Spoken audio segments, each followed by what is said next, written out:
So I've been playing Call of Duty for probably 15 years now, so I can confidently say that the games have always been kind of the same.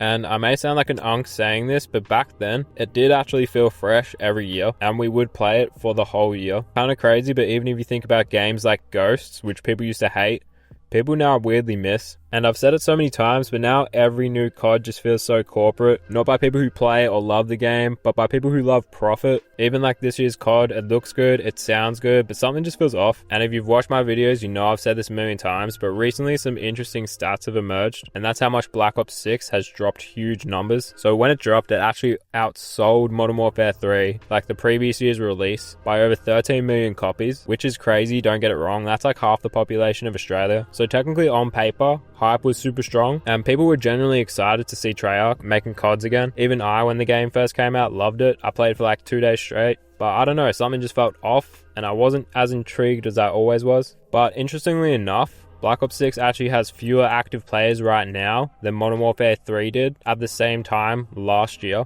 And Modern Warfare 3 got absolutely roasted online, being called stuff like a glorified DLC, but people were still playing it. Even me included, I kind of loved it. Wasn't as good as the old CODs, but one of the better ones we've had as of late. So it's just interesting, a game that sold 13 million less copies was being played more later down the line. And a franchise like Call of Duty is a billion-dollar machine, like it's making heaps of money, and they put a lot of money into it. So when they start losing players, even when it's technically free on Games Pass as well, something must be very broken. Like, this isn't some indie passion game that had a rough launch. Like, this is one of the most heavily funded, aggressively marketed, and probably most well-known games on the planet. And it's interesting because I think Microsoft bought Blizzard, Activision for this exact reason. Well, at least one of the main reasons or biggest reasons would be to secure one of the highest selling games like Call of Duty. Doing that then to just bring it out on Games Pass, because the crazy thing is that Games Pass is supposed to be like a cheat code, you know, it's like giving someone a sample to a new food or something, and they're hoping that if it's a good enough product, people will keep buying it. But it just goes to show that players are like tasting the new COD and still deciding it's not worth the space on their Xbox, their console, or their computer.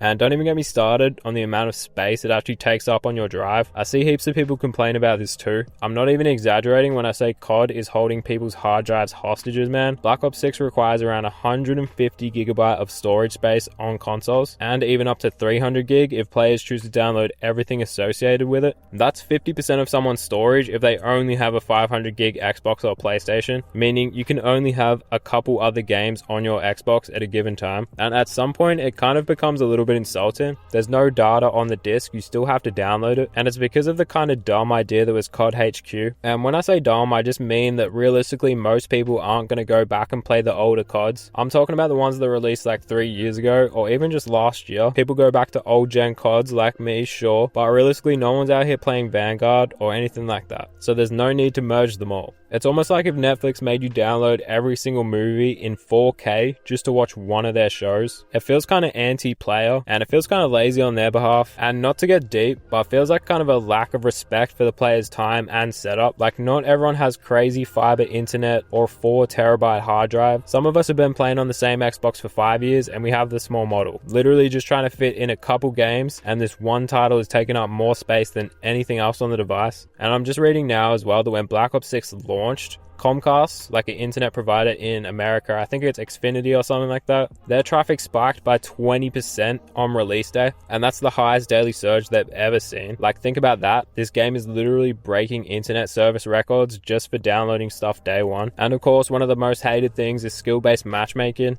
and I've already talked about this before, but skill-based matchmaking is just not a good idea. Like, on paper it makes sense, yeah, getting matched with players at your skill level makes complete sense. In practice, like when I'm actually dealing with it, it's turned the entire experience into like some psychological game where you're not having fun anymore. Every match feels like a ranked match. Every lobby is filled with like slide canceling demons and just people sweating. And the worst part is it kind of punishes improvement. If you have one good game, next 5 games you're going to be in like sweaty ass lobbies. It's like you get penalized for playing good. Like, that's not rewarding, that's just exhausting, and I don't want to play that. And I don't know, even just from the talk that I see online, I feel like no more than 25% of people would enjoy skill-based matchmaking. And of course, cheating in the game right now has gone absolutely crazy. In 2025, Activision actually reported that over 228,000 accounts had been banned for cheating since the launch launch of Black Ops 6. And yeah, that sounds like a lot, but anyone playing the game right now can tell you that cheaters are still going crazy in the game. New accounts are free to make, so even if you get one banned, you can just make another one. Like even just scrolling through TikTok, you'll come across a live of some random kid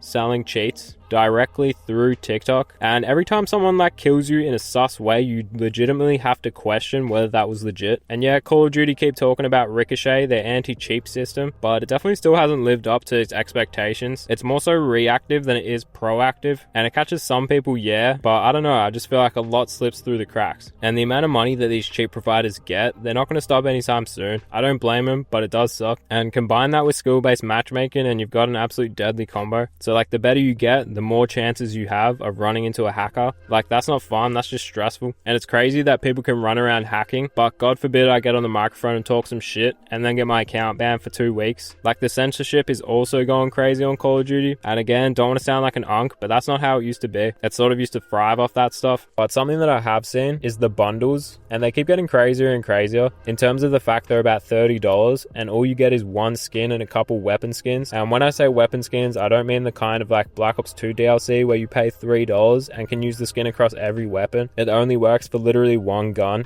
And as a sniper, like someone who only snipes, I'm not going to use 80% of these weapon skins. So there's no point in me purchasing any bundles. And I have no problem with weed, but it seems like every bundle these days is based around weed. That must be off data or else they wouldn't be doing it so much. But the stoners got to stop buying weed packs, man, because they're just going to keep pushing them. Same as the anime skins. But it's crazy to think these single skins are the same price for a whole DLC pack on the old CODs. Like back on Black Ops 2, you could get 4 multiplayer maps, 1 zombie map, and a weapon for the price of 1 skin on the new Call of Duties. And now I know the new Call of Duties also give out free maps currently, but purely talking about things that you put your own money towards, I have to compare those two things. And I would prefer new maps over 1 skin any day. It'll be super interesting to see how many copies of the new COD that's coming this year sells, because it'll essentially be like MW3 last year, where it's just a polished version of the current COD. And yeah, curious what you guys think, so let me know in the comments. Usually I do tend to play the Call of Duties all year round, just games here and there, but I feel like this one, I'm not going to get it anytime soon. I even enjoyed zombies, but seeing the new zombies maps, nothing really spoke to me. But yeah, admittedly, I will be one of those suckers that buy the new COD. Or even at places like EB Games or GameStop if you're in the US, they've got like a 7-day trial period, so I might just buy it and then return it 7 days later if I don't like it.